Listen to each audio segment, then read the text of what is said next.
Alors le quatrième commandement,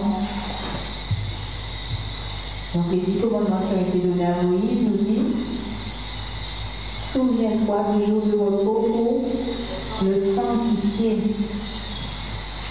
Nous allons pouvoir adorer notre Dieu parce que, comme je le disais, c'est un jour de joie, un jour de fête, et nous allons joyeusement saluer le saint jour du Seigneur. Au numéro 169, nous allons commencer par ce numéro pour pouvoir louer notre Dieu. Et le sabbat est déjà arrivé depuis un moment, mais nous allons continuer à poursuivre dans ce saint sabbat.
Jésus est mort à la croix pour nous et nous le voyons tout au long de ce moment de partage.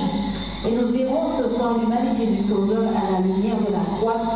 Et Jean 1, verset 14 nous dit, Jean 1, verset 14 nous dit: et la parole a été faite chair, et elle a habité parmi nous, pleine de grâce et de vérité. Et nous avons contemplé sa gloire, une gloire comme la gloire du Fils unique de du Père. Donc Jésus s'est fait chair et il est mort pour nous à la croix. Donc nous voulons être joyeux, nous voulons le chanter, le célébrer, parce que nous avons été rachetés à un grand prix inexprimable. Alors tout joyeux, bénissons le Seigneur pour le sacrifice de Jésus ce soir. Au numéro 505 de notre hymne et louange. Numéro 505.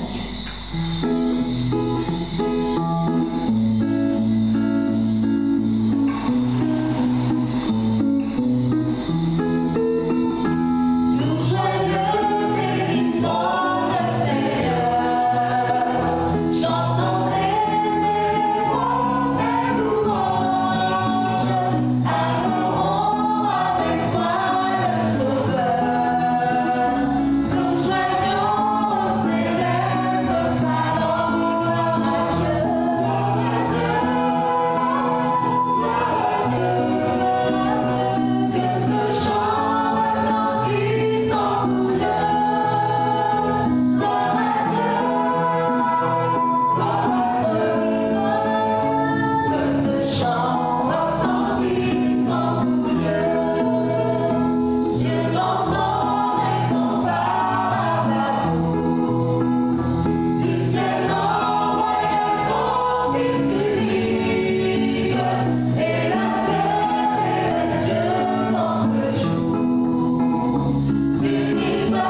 en prenant une forme de serviteur, en devenant semblable aux hommes, et il a paru comme un vrai homme. Nous voulons continuer à exalter notre Dieu parce que vraiment, nous sommes contents, nous sommes vraiment dans la joie parce que c'est sabbat, mais surtout parce que vraiment, Jésus a pris notre place, il a pris le châtiment, il s'est dépouillé et il nous a rendu la vie éternelle. Nous avons de quoi vraiment être joyeux. Nous allons pouvoir poursuivre avec le numéro 287, exaltons notre divin maître dont l'amour ne saurait changer.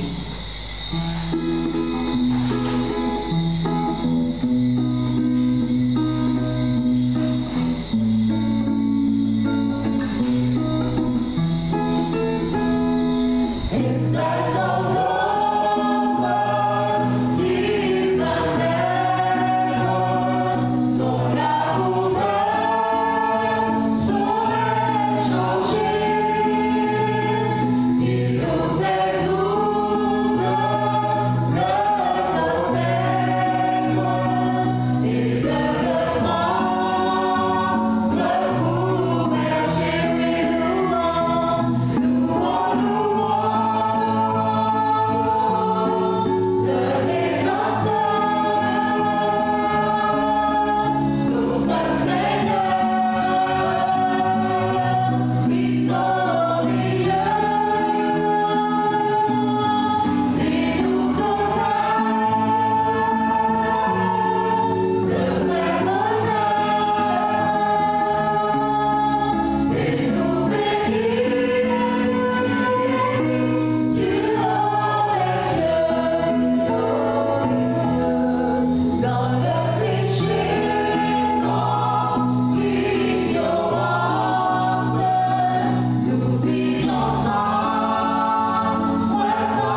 Dieu a envoyé son Fils, né d'une femme, né sous la loi.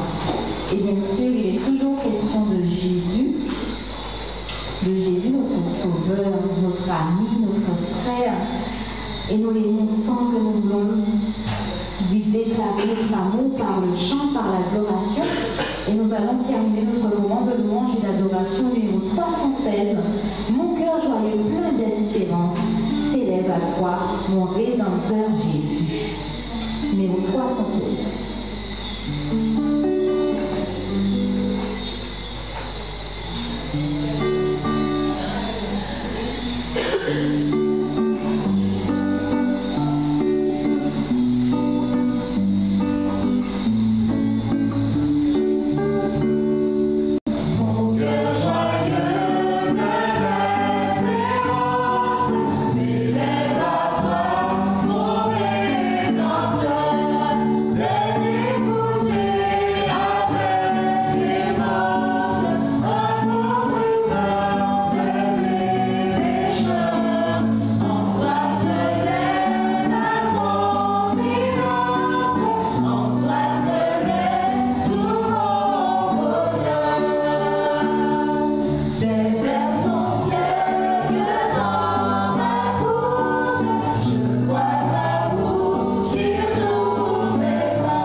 Bonsoir à tous.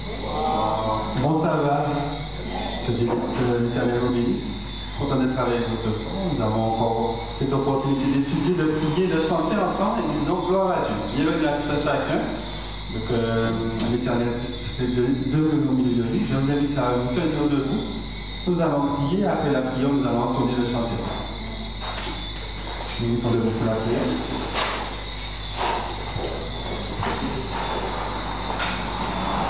La gloire soit rendue, Éternel, notre Dieu, notre Père. Nous te remercions pour ce sabbat. Nous te remercions de nous rappeler que tu es notre Créateur, non seulement le Créateur du ciel et de la terre, mais aussi celui qui fait de nous de nouvelles créatures en Jésus-Christ. Merci de nous permettre d'étudier l'humanité de Christ. Merci de nous permettre de faire cela à la lumière de la croix. Merci pour ton Esprit Saint que tu mets à disposition de chacun d'entre nous. Nous te supplions, Père, pour la sagesse qui vient de toi. Que nous n'ayons qu'un raisonnement humain, mais que tout soit dirigé par toi. Merci encore, Père, pour toutes choses. Nous te prions dans le nom de Jésus. Amen. Nous restons debout pour le chanter.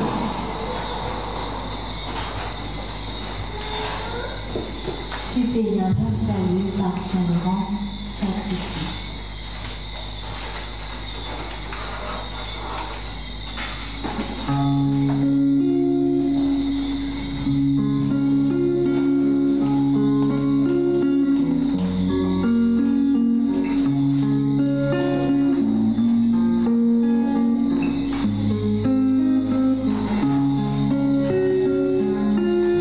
Tu payas mon salut par ton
Bonsoir, l'église de Roussel. Bonsoir, chers frères et sœurs, chers amis. Bonsoir. Nous allons poursuivre sur ce thème de cette humanité de Christ. Et je vous demande vraiment d'être attentifs ce soir avec deux mains. N'hésitez pas à prendre des notes. N'hésitez pas à prendre des notes parce que je tiens particulièrement à ce message, y compris celui qui va suivre demain. Et comme nous savons que la mémoire est oublieuse, donc n'hésitez pas demain à la fin à m'interpeller s'il y a des points que vous n'avez pas compris et à prendre encore une fois les versets. J'aurai des citations de Madame White qui sont puissantes ce soir, y compris évidemment la parole de Dieu. Je vous invite à chaudement garder près de vous quand nous aurons à l'ouvrir sur certains versets. Le sujet sur la nature humaine de Jésus-Christ a souvent été appelé dans notre dénomination une patate chaude. Vous savez que quand on a une patate chaude, on se la refile. Et une lecture attentive de certains écrits de certains pasteurs, notamment Wagoner et Jones, ainsi que Pat Butler, l'ancien président de la conférence générale, suggère que les questions relatives à cette humanité de Christ ont été évidemment controversées. N'est-ce pas? Et parlant de cette nature humaine du Christ, un autre théologien adventiste, Wyden, a dit à son époque que c'était la question la plus explosive de l'adventisme. Vous imaginez? Un autre théologien adventiste, à l'époque, le docteur Leroy Froom, peut-être pour ceux qui connaissent l'histoire de l'Église, ça doit leur parler, il est allé jusqu'à dire que c'était un sujet qui pouvait déchirer l'Église. Alors, loin de moi l'idée ce soir de déchirer Roussel, je ne suis pas sûr que Roussel soit déchirable, mais enfin en tout cas, je ne suis pas venu pour ça. Mais je dresse simplement un contexte parce que cette humanité de Christ, une fois que vous l'avez dans le cœur, vous explosez, mais vous êtes recomposé, parce que véritablement, c'est extraordinaire. Un autre théologien adventiste, William Johnson, qui est bien connu pour ceux encore qui connaissent l'histoire de l'Église, a dit que les enjeux de ce débat sont très élevés, n'est-ce pas? Alors, loin de moi encore l'idée ce soir d'être trop théorique, d'être trop abstrait, d'être trop théologien, parce que je pense que la théologie ne suffit plus à briser le cœur des uns des autres. Bien qu'elle soit utile, je ne suis pas sûr que ce soit le grand rendez-vous du cœur. Dès qu'on dit théologie, on s'attend tout de suite à une somme de connaissances, et comme on n'a pas fait d'études en théologie, on se dit qu'on va être largué. Donc vous comprenez que c'est la part qui brise les cœurs. Il n'y a rien d'autre que ça qui brise le cœur. Et alors pourtant, dans toutes ces déclarations sur l'humanité de Christ, Ellen White a dit cette phrase merveilleuse: que vous connaissez l'humanité du Fils de Dieu, c'est tout pour nous. Alors là, au moins, l'affaire est réglée. C'est tout pour nous. C'est la chaîne en or. C'est peut-être la seule fois où on peut parler de chaîne en or chez nous. C'est la chaîne en or qui lie nos âmes au Christ et par le Christ à Dieu. C'est ce que nous devons étudier. Alors je sais, souvent on me dit oui, mais tu sais, Christophe, Madame White a aussi dit qu'il faut étudier Daniel et l'Apocalypse. Vrai? Absolument. C'est vrai. Mais n'oublions pas non plus qu'elle a dit et déclaré qu'il fallait étudier ce thème, l'humanité de Christ. N'est-ce pas? Elle a encore dit dans Commentaire biblique adventiste volume 7, lorsque nous voulons étudier un problème profond, fixons notre esprit sur la chose la plus merveilleuse qui ait jamais eu sur la terre et au ciel. Devinez quoi? L'incarnation du Fils de Dieu. Qu'avons-nous fait de cette incarnation du Fils de Dieu? Commentaire biblique adventiste volume 7. Pour certains, je pourrais leur envoyer, quand je rentrerai en métropole, mes sources et les versets ou des citations, puis prenez note, ça pourra toujours servir. Chers amis, elle déclare également que dans nos conclusions sur le sujet, nous commettons beaucoup d'erreurs à cause de nos vues erronées sur la nature humaine de notre Seigneur. Lorsque nous donnons à la nature humaine un pouvoir qui n'est pas possible pour l'homme, écoutez ça, la finesse.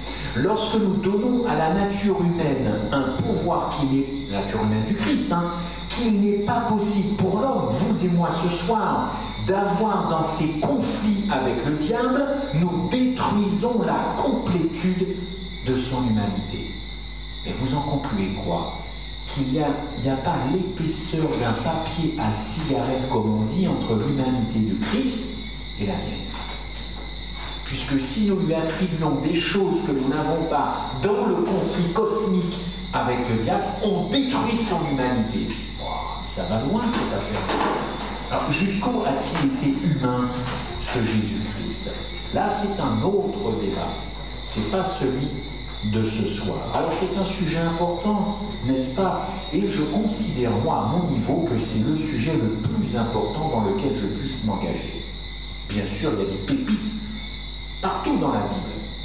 Mais moi, je vais focus sur celui-là parce que je pense qu'avec celui-là, je vais avoir un éclairage par derrière qui va m'éclairer, façon de parler, vu que hier nous manquions un peu courant au débat, qui va m'éclairer le reste, surtout du Nouveau Testament, que j'affectionne particulièrement, sans oublier évidemment l'Ancien.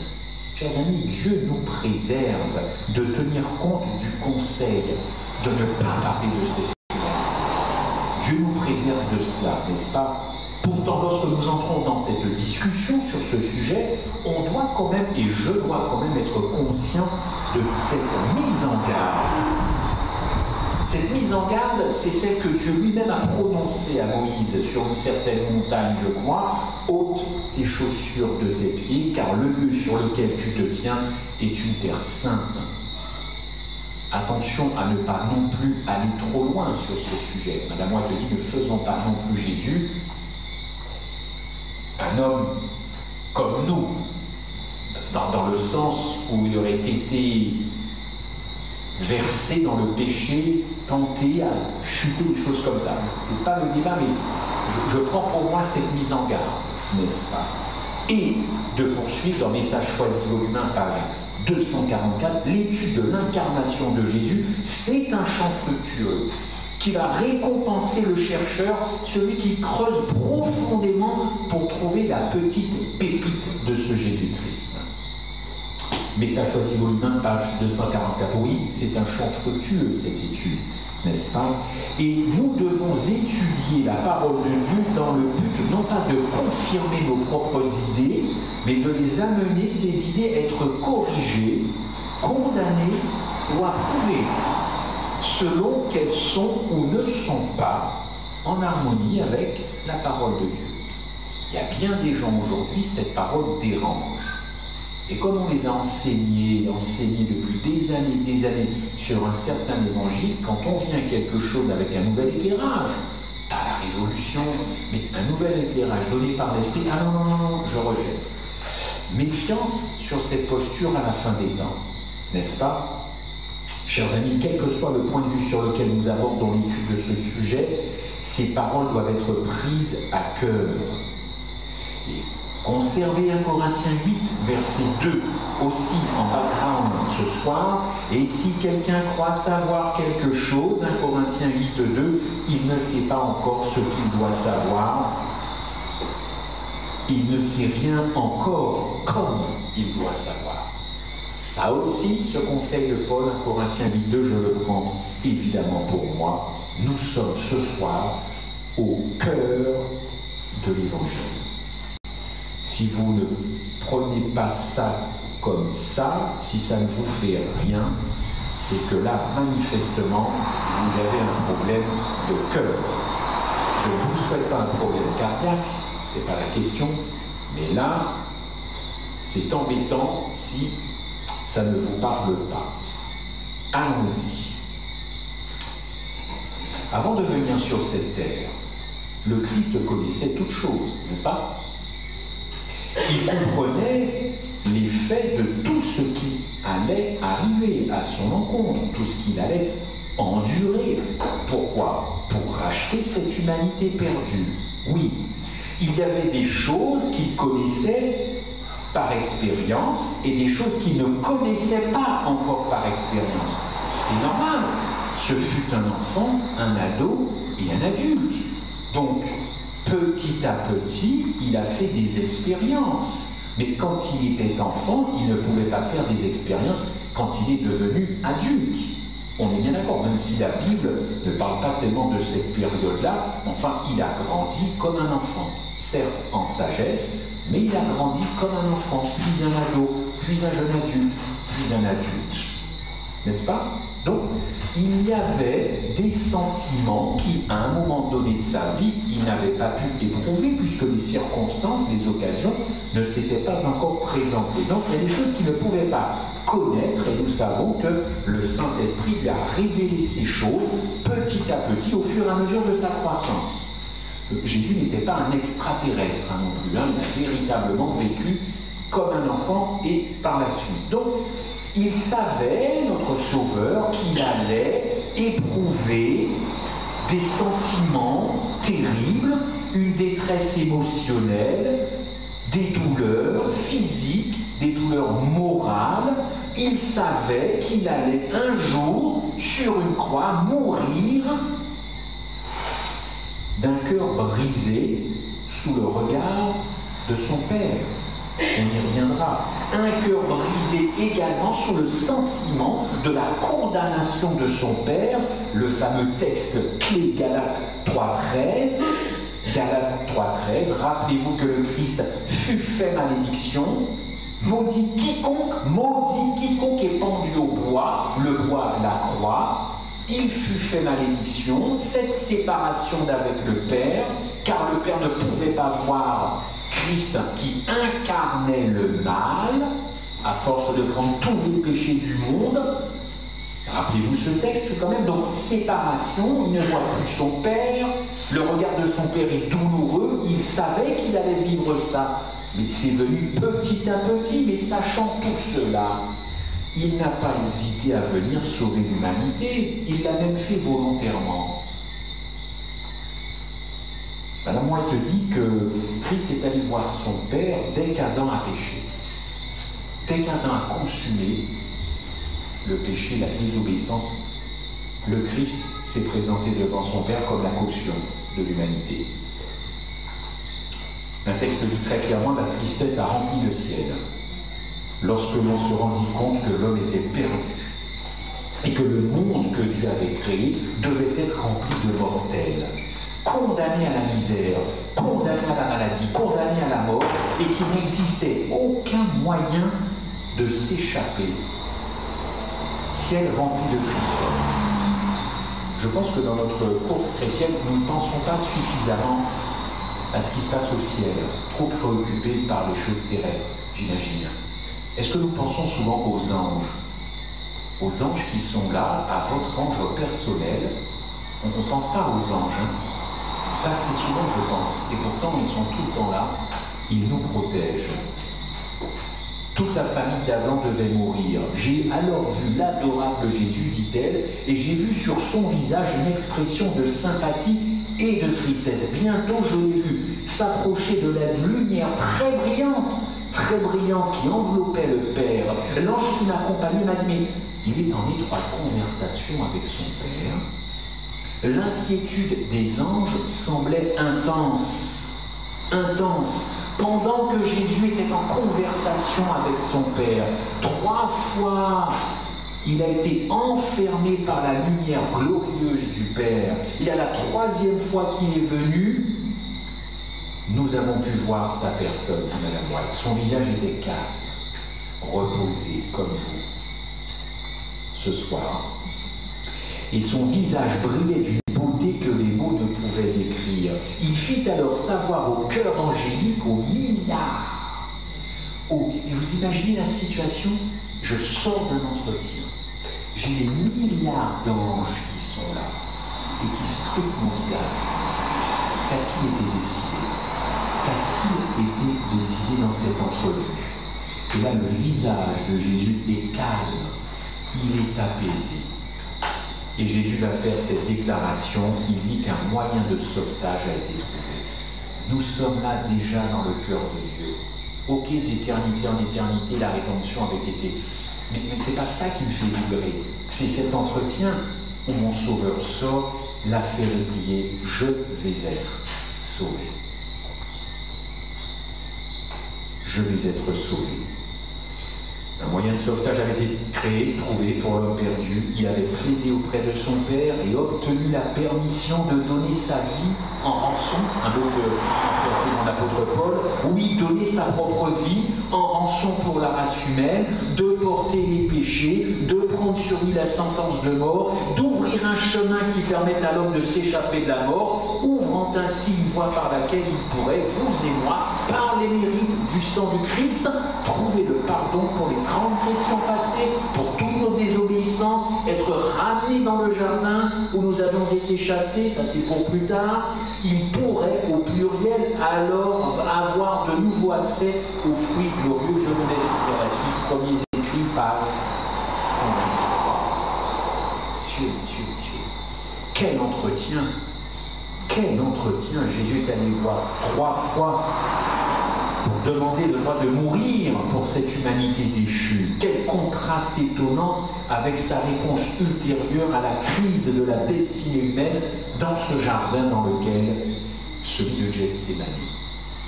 Dans le jardin de Gethsémani, là, vous le savez, il s'est adressé au Père 3 fois.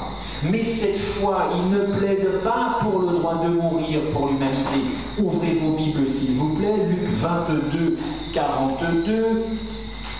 Texte qu'on a éventuellement effleuré hier, enfin il faut quand même se le remémorer, parce que là ce n'est plus tout à fait le Jésus de la conversation avec son Père.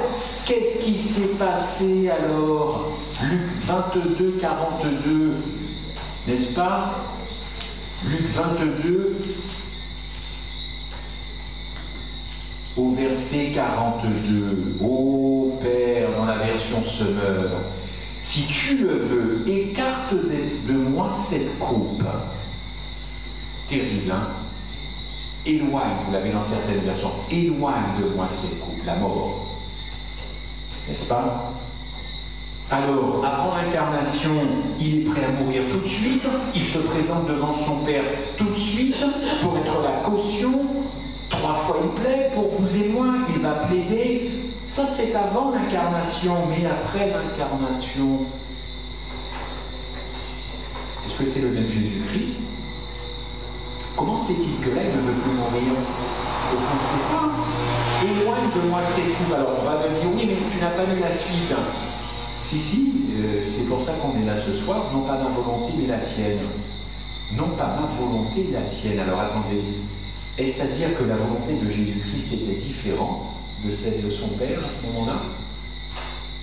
J'espère que ça vous empêchera de dormir ce soir et que quand on se reverra le matin, vous aurez des poches tellement sous les yeux que cette affaire-là vous aura relevé toute la nuit. La volonté de Jésus était différente de celle de son Père pour qu'il demande à son Père qu'il ne veut plus boire de ses coupes. C'est en français dans le texte. Alors on a donc 2 Jésus alors. On va voir ça. Ellen White le dit, il avait choisi de porter la colère de Dieu que l'homme avait encourue. Il a choisi d'endurer les cruelles moqueries, les railleries, la flagellation, la crucifixion. Ah, de toute évidence, le Christ avant l'incarnation n'avait pas du tout hésité à venir nous racheter. Je le répète, dans son livre La foi vivante, que j'aime beaucoup, page 75, dès qu'il eut le péché, il eut un sauveur. Alléluia, le Christ savait qu'il aurait à souffrir. Il a volontairement accepté d'être le substitut de l'homme. Alléluia. Dès qu'Adam a péché, le Fils de Dieu s'est présenté en tant que caution. Très bien. Merci Seigneur. Le Christ est le véritable sauveur avant comme après son incarnation. N'est-ce pas? Dans le ciel, c'est un cantique, des louanges. Dans le ciel, vivra avec Jésus, dans le ciel. Mais lui, il ne peut pas. Combien de temps me dire que c'est moi qui fais venir la pluie? Il ne peut pas.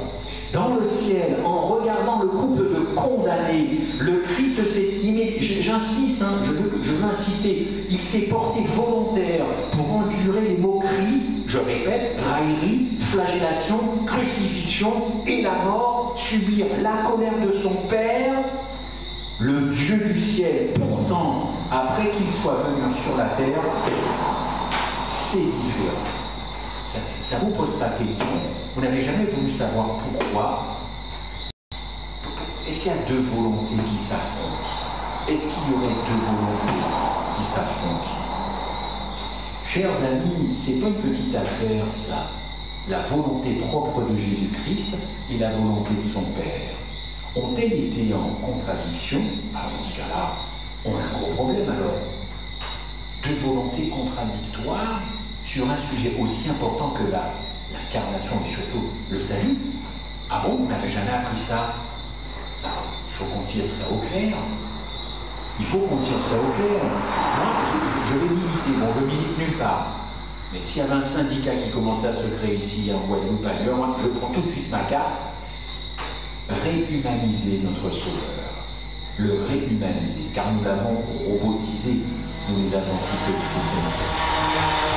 On a robotisé le Christ, alors qu'il vient simplement nous visiter chaque jour pour me dire, mais tu sais, je te ressemble tellement que tout ce que tu éprouves dans ton cœur, de bien comme de pas bien, mais je l'ai éprouvé quand j'étais sur cette terre, puisque toi aussi tu es sur cette terre. C'est la même chose, copie conforme. Alors, voyons ça. Alors qu'il se tenait à l'ombre de la croix, au lieu de manifester son empressement à franchir les étapes nécessaires de la rédemption de l'humanité, il s'est mis en route d'entreprendre des démarches nécessaires à la rédemption. Là, il est perplexe. Est-ce qu'on peut envoyer la petite image? Alors vous allez me dire, bon, il y a des gens en ce moment qui disent Jésus n'est pas blanc, Jésus avait des locks, enfin bon bref, moi je ne rentre pas dans ce détail-là. Je veux juste que vous regardiez ce regard. Voilà. Ce regard perplexe de notre Sauveur. Encore une fois, peu importe sa couleur de peau, d'où il vient, mais moi, ce sont les traits de son visage. Voilà. Les mains jointes, assis sur un gros caillou. Regardez-moi ce visage. Et je voudrais qu'il nous empêche de dormir, mais positivement, car ne savait qu'un jour de joie. Mais franchement, regardez ça. Est-ce que là, vous avez un Jésus-Christ superstar qui s'est dit, pas de problème, moi je viens, je règle l'affaire, je suis le Fils de Dieu, je sauve tout le monde, et ceux qui disent oui à mon salut, je les emmène au ciel dans quelques temps. Est-ce que c'est cette image-là que l'on présente souvent aux enfants dans les classes EDS, un Jésus super pouvoir qui vient sauver, le petit bébé qui est petit, le petit Jésus qui est né dans la crèche, et puis voilà, il a fait son boulot, le taf comme on dit. Moi je ne vois pas du tout ça sur... Voilà, regardez les yeux cernés, les yeux fatigués du Sauveur, il est tracassé, il est perplexe, il vous a dans le cœur, vous ne vous voyez pas dans son cœur, mais vous êtes dans son cœur. Et là, il est en problème. C'est un Christ en problème. Quel regard, quel regard. Vous savez ce qu'il est en train de dire là? Vous l'avez dans la Bible. Mon âme est maintenant troublée. Matthieu 26, verset 36. Je n'invente rien ce soir. Mon âme est maintenant troublée. Matthieu 26. Si vous allez dans le grec, d'ailleurs vous pourriez aussi rajouter « Mon âme est triste jusqu'à la mort ». Un autre verset biblique, une autre déclaration du Christ. Mon âme est triste jusqu'à la mort. N'est-ce pas? Mais dans ce texte, mon âme est troublée. Et que dirais-je, Père, sauve-moi de cette heure? Parce que là, sur cette image-là, il se joue quelque chose dans le cœur de Christ, puisqu'il va jusqu'à dire « Délivre-moi de cette heure ». Quelle heure? Mais l'heure de Golgotha qui va suivre. Mon fils, délivre-moi de cette heure. Vous l'avez dans la Bible, délivre-moi de cette heure. Jean 12, verset 27. Que ce texte nous empêche de dormir ce soir. Délivre-moi de cette heure. Quand vous allez dans le grec pour savoir qu'est-ce que ça veut dire que délivrer, c'est sodezo en grec. Ça veut dire délivre-moi d'un danger. C'est ce qu'il est en train de dire. Délivre-moi d'un danger, délivre-moi de la destruction. Est-ce que Jésus a couru à Golgotha? Et il est allé courir de joie. Il dit à son Père, enlève cette coupe, délivre-moi. Je n'ai plus tout à fait envie d'y aller. Voilà. C'est ce Jésus-là qu'on doit présenter aux foules. Délivre-moi, c'est dans le texte. Sauve-moi du périssement. Sauve-moi du périssement. Sauve-moi de la mort. Préserve-moi. Tout ça, c'est sur des eaux en grec. Préserve-moi de la destruction. Délivre-moi des peines du jugement. Ça va jusque-là, ce fameux « Mon âme est troublée, sauve-moi de cette heure, délivre-moi de cette heure ». Je le répète, Jean 12, verset 27. Et rappelez-vous, pourquoi m'as-tu abandonné? Allez voir ce que ça veut dire abandonner. Bien sûr, on sait ce que c'est que d'être abandonné. Allez voir le grec. Et vous allez voir que le grec, quand il parle d'abandonner, c'est vous êtes totalement abandonné. Il n'y a pas quelqu'un qui traîne un petit pékin comme ça pour vous sentir plus seul. Totalement abandonné, absolument seul, laissé sans aide. Père, pourquoi m'as-tu abandonné? Lisez aussi Hébreux 4, verset 14. Quand vous êtes dans la souffrance, quand vous êtes dans la douleur, quand vous vous sentez seul, Hébreux 4, 14. Regardez cette image et écoutez le texte d'Hébreux 4, 14. Que vous connaissez bien, j'espère. Je ne suis pas venu vous apprendre des versets bibliques. Hébreux 4, 14. Très beau texte pour ceux qui se sentent mal sur cette terre. Ainsi, puisque nous avons en Jésus, le Fils de Dieu, un grand prêtre éminent qui a traversé les cieux, demeurons fermement attachés à la foi que nous avons. En effet, nous n'avons pas un grand prêtre qui serait incapable de compatir à nos faiblesses. Au contraire, il a été tenté en tout point comme nous le sommes, mais sans commettre de péché. N'est-ce pas? Hébreux 4, verset 14, il compatit à nos faiblesses. Hébreux 5, verset 7, encore plus fort comme verset. Hébreux 5, 7. Ainsi, au cours de sa vie sur terre, là voilà, sa vie sur terre, Jésus, avec de grands cris et des larmes, a présenté quoi? Des prières et des quoi? Des supplications à celui qui pouvait le sauver de la mort, c'est-à-dire son Père. Et il a été exaucé à cause de la soumission à Dieu. Il a présenté des supplications. Mais il ne voulait pas spécialement mourir, ce Jésus-Christ, n'est-ce pas? Non, je ne crois pas. Avec les versets bibliques que je viens de vous lire, je n'ai pas l'impression. Écoutez ce que dit Lémoine dans Jésus-Christ, page 624. Par anticipation, le Christ buvait déjà le calice d'amertume. Son humanité, dit-elle, craignait l'heure de l'abandon. Un Christ craintif. Craintif de quoi? D'être abandonné par son Père. Mais j'espère que ça a du sens, cette affaire. Nous ne sommes quand même pas des chrétiens en 2023 qui allons laisser passer ça de côté. Il craignait l'heure de l'abandon quand en apparence il serait même abandonné par Dieu ou tous le verraient frappé de Dieu et affligé. Jésus craignait d'être exposé en public. N'est-ce pas, d'être traité comme le pire des criminels. Et c'est ce qu'il a été. Jésus craignait d'être frappé d'une mort honteuse. C'est ce qu'il a vécu et déshonorante.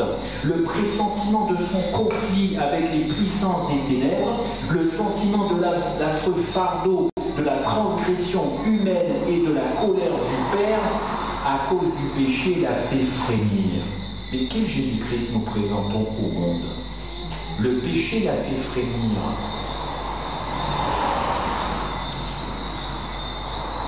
Si on continue, si on persiste à présenter uniquement la divinité du Christ, alors il va y avoir une telle séparation entre vous et Dieu que vous allez dire, bon Dieu c'est Dieu, moi c'est moi. D'ailleurs on entend ça parfois. Dieu c'est Dieu, ou Jésus c'est Jésus, moi c'est moi. Alors rien que cette phrase-là, pas besoin d'avoir fait Collonges ou ailleurs, ça veut tout dire dans la bouche de la personne. C'est-à-dire que Jésus-Christ, ce ne sont pas les mêmes standards. Et il y a trop de fossé entre les deux. Ça, c'est une phrase qui réjouit le diable. mettre une séparation. Déjà que le péché est une séparation, si en plus dans votre tête vous pensez que Jésus était différent de vous, l'affaire est pliée. L'affaire est pliée. Vous êtes perdu, mais vraiment perdu. Et si moi je pense ça, je suis vraiment perdu aussi. J'ai rien à faire au ciel. Au contraire, si j'y vais, je suis un danger. Je préfère encore être perdu que d'être un danger pour le ciel. Le ciel ne m'attire pas plus que ça. Hein. Le ciel m'attire parce que je veux sur terre m'assurer que le Christ est bien mon sauveur et qu'en tout point il me ressemble. Maintenant, si c'est pour aller au ciel et voir quelqu'un qui est différent de moi, j'ai rien à faire au ciel.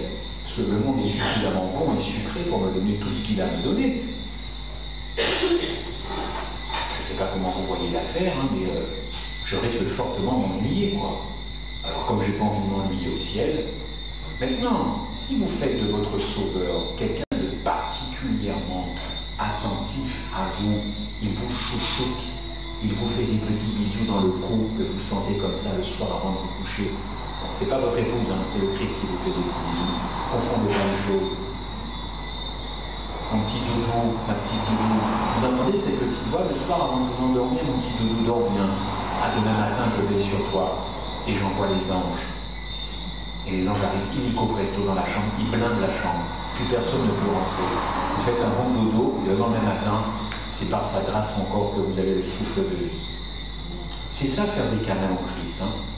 Si c'est un Christ uniquement intellectuel, uniquement doctrinal, uniquement des...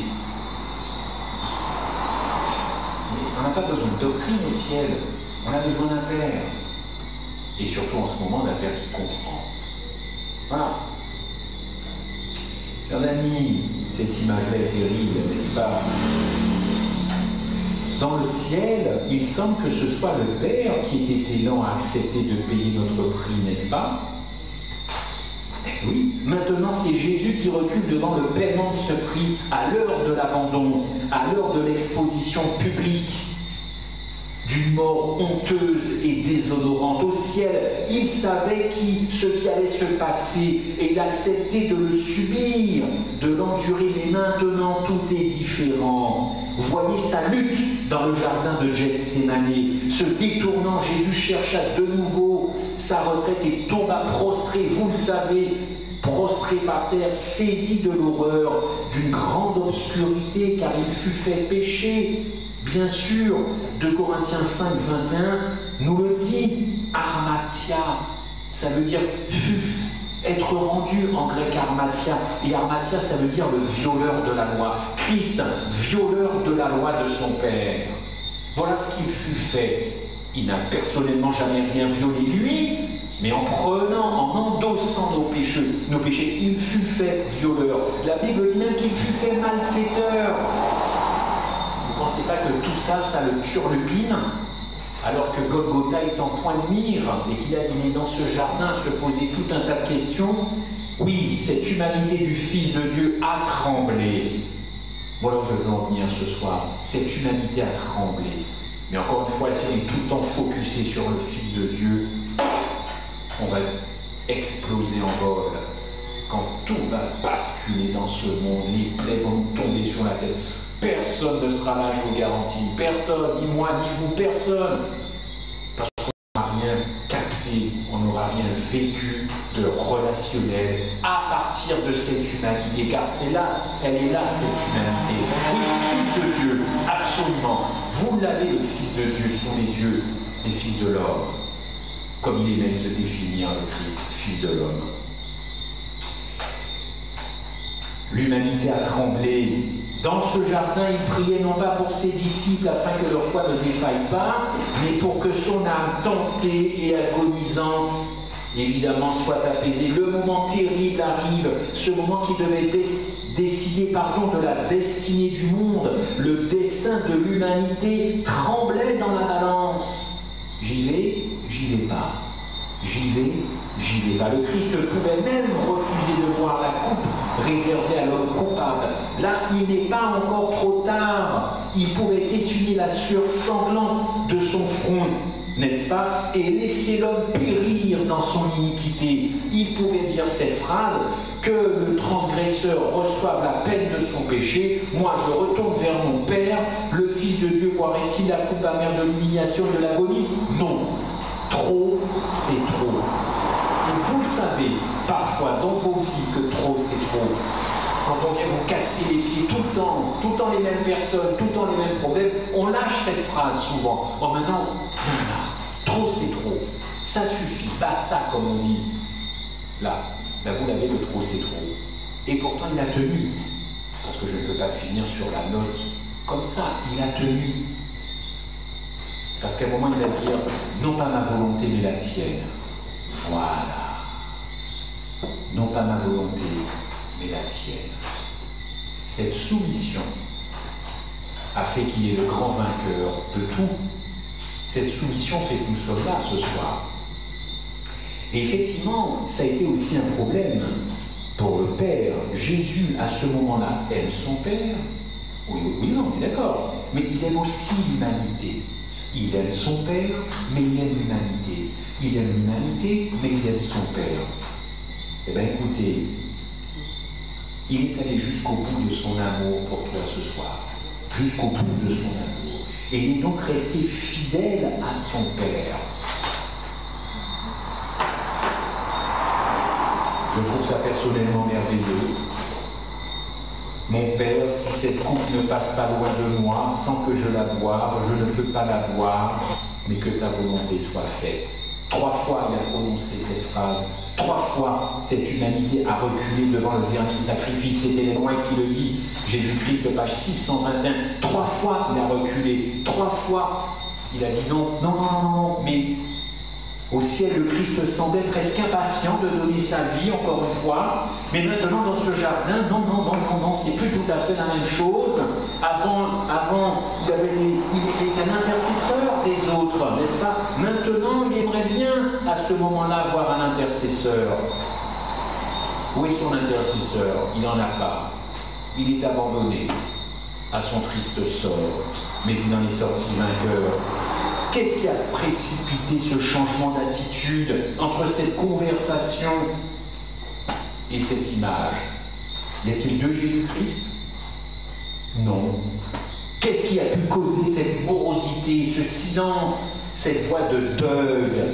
La voix de deuil qui émanait du Fils de Dieu. Pourquoi Jésus est-il tombé prostré sur le sol? Pourquoi son sang s'est venu comme des grumeaux? Est-ce qu'on est conscient? C'est quoi la cause de son agonie? Qu'est-ce qui fait trembler cet homme? C'est son humanité. Son humanité. Mais c'est cette humanité qui est tout pour moi, pour ma famille, pour mes amis, pour mes frères et sœurs des églises. Si vous enlevez cette humanité, je ne sais pas, allons voir ailleurs. Allons voir ailleurs, ne perdons pas notre temps, chers amis. C'est cette humanité qui est tout. Et son humanité, justement, c'était son point de vulnérabilité à Jésus-Christ. Et Satan le savait. Satan a tout fait, justement, et notamment dans les 3 tentations, pour que Christ reprenne les attributs divins, pour mettre KO le diable. C'eût été une grande tentation de reprendre. Satan savait que son humanité, c'était son point vulnérable. Il l'a titillé pendant 33 ans. Ou en tout cas, quand Christ a eu l'âge adulte de comprendre les choses. Mais encore une fois, je pense qu'il a voulu faire chuter l'enfant, chuter l'adolescent, chuter le jeune adulte. Son humanité, c'est son point de faiblesse. Mais son point de faiblesse, c'est son point fort pour nous. C'est ça qu'il faut que nous comprenions. Alors quand on a des problèmes, tout en train de chicaner, machin, c'est la faute de lui, c'est la faute d'elle, l'église est fatigante, elles n'ont pas... C'est quoi tout ça par rapport à ce qu'il a enduré? Je comprends nos souffrances, chers frères et sœurs. Je comprends, je ne suis pas là pour les minimiser. J'ai raté mon bac, je me suis fait larguer. Franchement, par rapport à ça, des garçons, il y en a des tas, des filles, il y en a partout, et du boulot, on peut en trouver. Je ne minimise pas, il y a des fractures qui font mal chez les hommes, chez les femmes. Et il faut être là, il faut écouter, il faut compatir. Mais il y a un moment, il faut sortir de cette vallée de Baca, cette vallée de la souffrance. Si vous persistez à ruiner tout ce qui vous arrive, ici ou ailleurs, par Pierre-Paul Jacques, il a fait ci, il a fait ça, si vous ruinez ça tout le temps, écoutez, mais regardez-moi cette image, on va passer à autre chose. Demain est un autre jour, trouvez la formule que vous voulez, mais on ne peut pas continuer à attirer sur soi le regard des autres tout le temps. Hein? Et on est bien content parce que les autres prient pour nous, hein? Parce qu'ils ont pitié de moi. Je deviens le centre du monde, le centre de l'Église. On prie pour moi, on fait des veillées pour moi, moi. Et lui alors lui, il n'a droit à rien, lui. Avec tout ce qu'il a enduré, il n'a droit à rien. Quelques petites prières comme ça. Alors, il faut être sérieux. J'essaie moi-même, ce que je suis en train de vous dire là, j'essaie de me l'appliquer dans ma vie. Hein. J'ai connu des galères, le chômage, 2 ans, pas un rond qui rentrait, ma femme qui gagnait sa vie, moi je gagnais que dalle. Je ne me présente pas comme ça en super vainqueur de l'évangile. Je Pôle emploi, je connais, hein, je peux vous donner les adresses, vous voyez, un Pôle emploi, pas ici, mais j'y allais. Plus rien que dalle. Mon couple a tenu. Moi, si ma femme ne m'aimait pas et n'était pas dans l'évangile, elle me larguait. C'est ça dans les couples modernes. Hein. Quand l'homme ne ramène plus d'argent, alors c'est terminé. Hein. En métropole, c'est ça. Ciao, bye bye. L'Éternel a fait tenir. Après, les choses se sont arrangées, mais nous n'avons manqué de rien. Nous avions plus de 1 000 € pour payer un appartement chaque mois. Il n'y a eu aucun accident bancaire. Rien. Alors certes, ça nécessitait de faire des efforts. Je suis pas en train de jouer le gars comme ça. Alors l'Éternel tout le temps là, dès que je fais ça, il arrive pour moi. Non. Il faut être réglo dans ses comptes. Ça on peut, ça on peut pas, ça on peut, ça on peut pas. Mais aucun accident bancaire, il fallait sortir plus de 1 000 €, plus les charges classiques que vous connaissez. 2 ans et demi de chômage, grosso modo. Aucun centime qui rentrait. Et quand Pôle emploi a voulu me donner quelque chose, ils m'ont demandé tellement de papiers que j'étais découragé à force. J'ai dit, Seigneur, tu vois la situation, moi je te demande rien. Mais on a un problème de papier. Mais il faut prendre les choses avec philosophie biblique. Si je peux m'exprimer ainsi, philosophie biblique. Chers amis, et puis je voulais vous dire aussi, c'est le temps de la réconciliation. Parce que là, ça chauffe de partout, quoi. Ça, quand vous regardez ce visage-là, il est temps de se réconcilier. Moi, j'en peux plus les disputes. Je suis en train, avec une casquette de président d'une association, il faut se réconcilier. Il faut mettre les choses au clair. C'est le moment.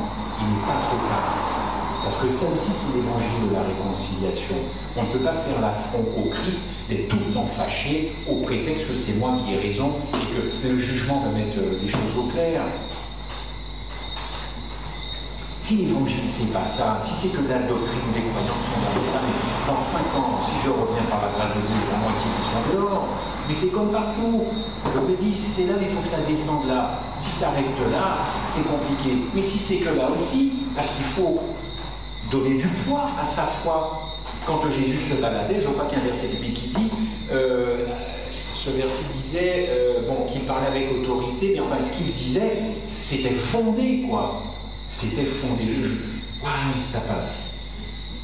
Ça passe. Alors, 2 volontés en conflit, point d'interrogation, c'est mon texte. Qu'est-ce qu'il a fait? Est-ce qu'il y avait 2 volontés en conflit?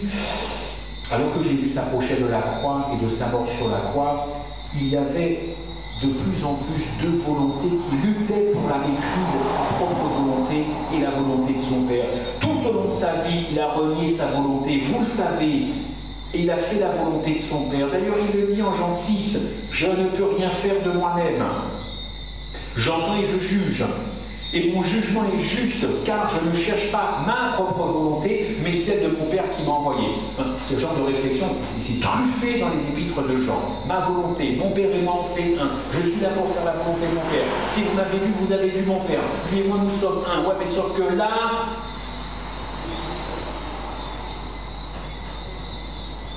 c'est différent. Comme on dit en créole, nous avons un Christ mêlé. Immêlé. Sauver la race humaine, ou se sauver lui-même. Si vous êtes là, c'est qu'il a fait un choix. Oui, Jésus avait une volonté qui lui était propre, mais il n'a pas cherché à faire sa propre volonté, n'est-ce pas? Il a fait au final la volonté de son Père. Chers amis, écoutez cette citation. Alors, elle vient de Signe des Temps, octobre 1894. Donc, personne n'était né à cette époque-là. On peut toujours faire des recherches, mais écoutez ce qu'elle dit. Il est droite. La volonté humaine de Jésus-Christ ne l'aurait pas conduit dans le désert pour jeûner. La volonté humaine de Jésus ne l'aurait pas conduit dans le désert pour jeûner et pour être tenté par le diable. Pour ceux qui prennent l'évangile comme ça, tout était écrit, donc de toutes les façons, bon, il a souffert, mais il n'a pas souffert longtemps. Et puis à la croix, il n'a pas souffert non plus trop longtemps. Sa volonté ne l'aurait pas conduit au désert pour jeûner, pas pour être tenté. Sa volonté ne l'aurait pas amené à affronter l'humiliation, les railleries, les reproches, les souffrances et la mort. Non, la volonté de Jésus-Christ refusait ça. N'est-ce pas? Sa nature humaine fuyait devant toutes ces choses exactement comme la nôtre. Sa nature humaine exactement comme la mienne. Moi, je fuis les persécutions, c'est pareil. Je fuis la souffrance, la peine, les problèmes, c'est pareil. C'est pareil. Jésus-Christ n'était pas superstar avec des super pouvoirs sur terre. Cher ami,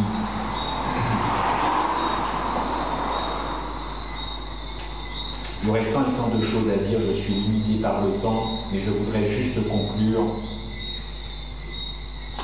Et que penser du Père? Que penser de Dieu dans cette affaire? Que penser de Dieu? Qu'est-ce qui a fait reculer Dieu pour que ce ne soit qu'au bout de 3 fois qu'il dise oui? Vous avez déjà posé cette question?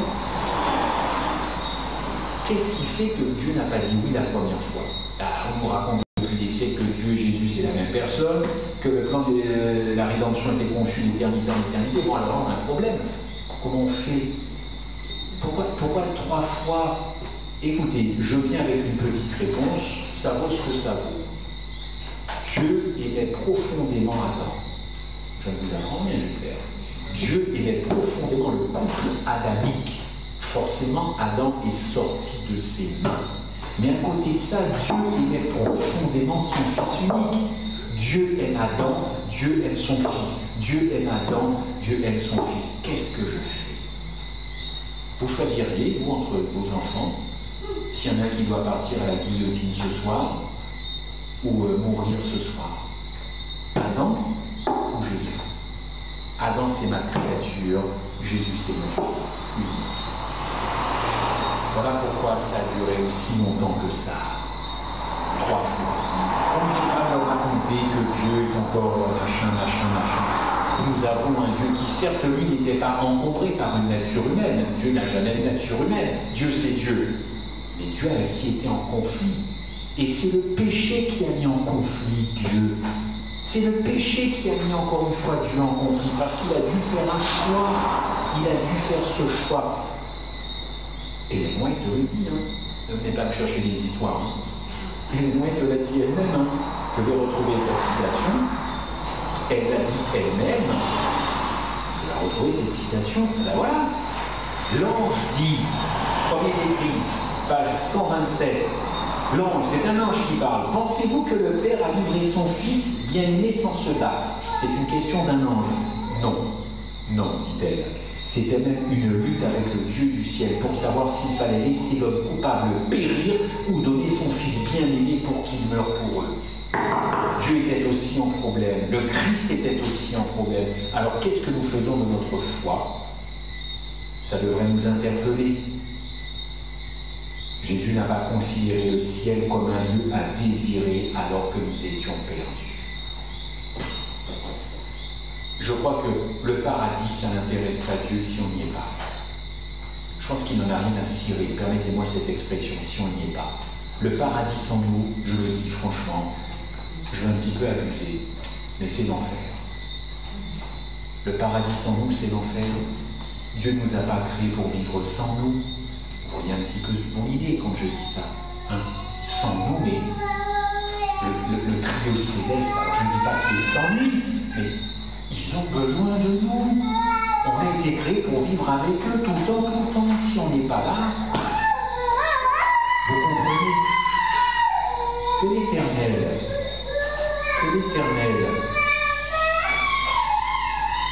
touche notre cœur dans cette affaire d'humanité, dans cette image qui vous a peut-être troublé ou pas, je n'en sais rien. Ne restons pas insensibles à cette humanité. Je compte sur vous pour prier ce soir et pour demander à Dieu de continuer de nous éclairer et surtout de nous rendre sensibles. Car ce cœur, le mien, c'est une véritable forteresse. C'est très compliqué de rentrer dans mon cœur. Bon, il y a quand même quelqu'un qui a réussi, hein, c'est ma femme. Mais voilà, c'est ce que nous avons de plus dur à livrer au Christ. C'est ce que nous avons de plus dur. Nous sommes capables de faire de grandes choses grâce à Dieu. On peut donner de l'argent, on peut voyager, on peut construire des églises, des bâtiments. On sent quand même qu'il y a un potentiel chez le chrétien qui est zélé, qui veut s'engager. Mais il peut avoir fait tout ça s'il n'a pas livré son cœur, ou si vous n'êtes plus insensible à rien, alors là, je crois qu'il y a un vrai problème. Que Dieu nous aide à reformater tout ça, n'est-ce pas? Passez une bonne nuit, que Dieu vous garde, et bon sabbat dans la joie du Seigneur. Merci.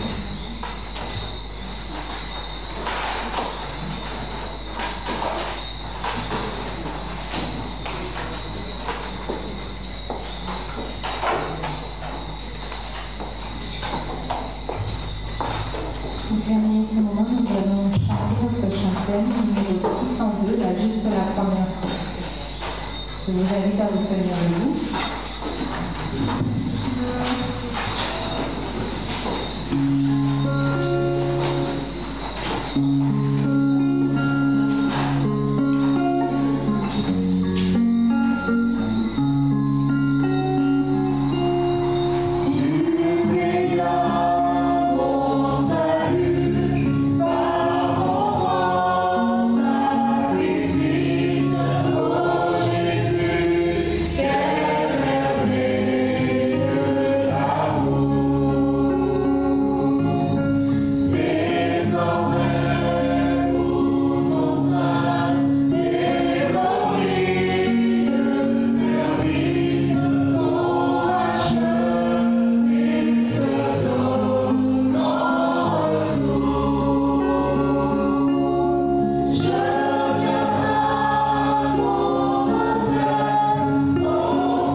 Inclinons la tête, si vous voulez bien. Notre Dieu, notre Père, nous voulons, dans ce sabbat, nous réjouir. Nous réjouir. Nous sommes vivants. Nous voulons aussi, Seigneur, que tu nous aides à vivre et expérimenter cette incarnation, celle de ton Fils. Et que nous sentions chaque jour que tu fais davantage proche de Jésus-Christ. Et merci au Saint-Esprit d'agir en ce sens, Saint-Esprit, que tu envoies agir, acter, travailler. C'est à lui que revient ce grand privilège de rentrer dans notre cœur pour faire pousser cette bonne nouvelle. Notre Dieu, notre Sauveur, merci pour l'humanité de ton Fils et merci pour sa divinité. Donne-nous encore le temps que nous avons à vivre sur cette terre, à découvrir, étudier et relationner avec toi.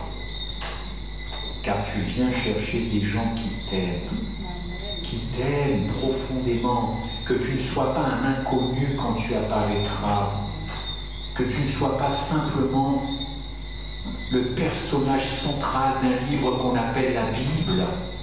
Non, des cœurs brisés, mais c'est ça que tu viens chercher. Et tu sais ce que c'est qu'un cœur brisé, car le tien l'a été. Jusqu'à quand allons-nous rester imperméables à cette très belle vérité, cette incarnation que d'autres chrétiens ont fêtée dans les églises ce mois-ci, pas plus tard que la semaine dernière. Mais quelle incarnation, quelle humanité! Enfin, Seigneur, il est temps que tu te révèles. Tu le fais. Gloire soit à toi. Merci aux anges d'avoir été présents ce soir, au Saint-Esprit d'avoir travaillé notre tête et notre cœur, et que nous repartions dans la joie du sabbat, pour vivre cette humanité dans ce sabbat, ce salut dans ce sabbat, la rédemption dans le sabbat, l'incarnation dans le sabbat, la réconciliation dans le sabbat. Tout est sabbat. Garde-nous dans ta paix, qu'il n'y ait ni accident ni incident pour ceux qui rentrent chez eux, qu'on se retrouve pour l'adoration demain. Au nom de Jésus-Christ, nous avons prié.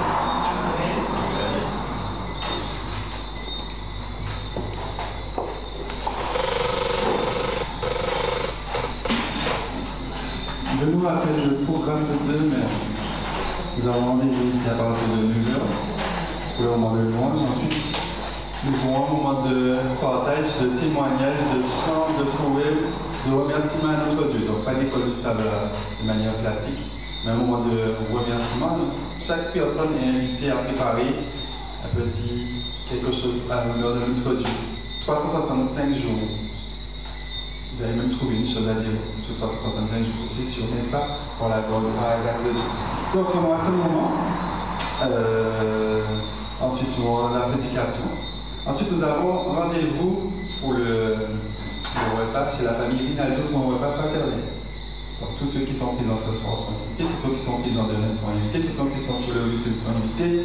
Nous allons faire déborder le terrain Rinaldo. J'espère que vous serez activement avec nous. Par la grâce de Dieu. En tout cas, bonne soirée à tous, que Dieu vous bénisse et rendez-vous à 9h demain.